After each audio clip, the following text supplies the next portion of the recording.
It's one thing to know your calling. It's another thing to maximize it.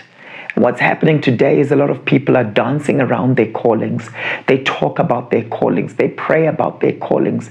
But I believe that there are few people who are fully maximizing their calling. You see, when God calls you, it's not a secret in heaven. When he calls you, he also instructs heaven's resources to be released on your behalf. He never calls you to do something that he won't provide for. Someone once said, God's will never take you where his grace cannot sustain you. You know that the angels have to know about your calling. You know, if they're assigned to assist you in your calling, they have to know about it. And the Bible says that angels are ministering servants who've been appointed to help those who are to receive salvation. You see, two people can have the same gift, but it manifests differently, doesn't it? Our gift mix is not the same. You have some people who are prophetic teachers, right? And some other people who are apostolic teachers, right? There's some people who are prophetic evangelists, and there are other people who are evangelistic prophets. We've got different gift mix, and sometimes we like to box people, but you have to look at what your gift mix is. And you also have to look at your primary gifts, your secondary gifts. Then you also have to consider your natural talents and your individual style and your personality.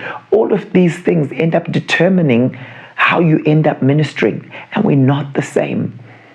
You know, some people have received their calling, but they're using the incorrect platform. So I want to help you in this message and in subsequent messages to really maximize your calling.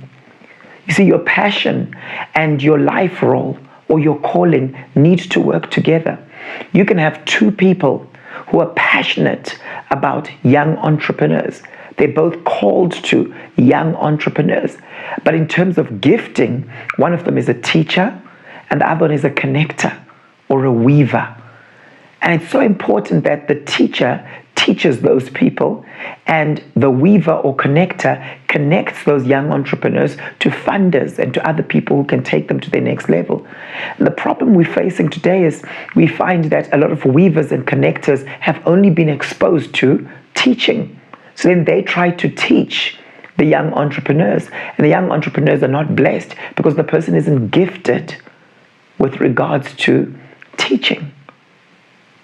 So can you see the link between your passion and your calling, and then also your life role or your gifting? And it's so important to understand these things because they determine our success in ministry. They determine our effectiveness in that which God has called us to.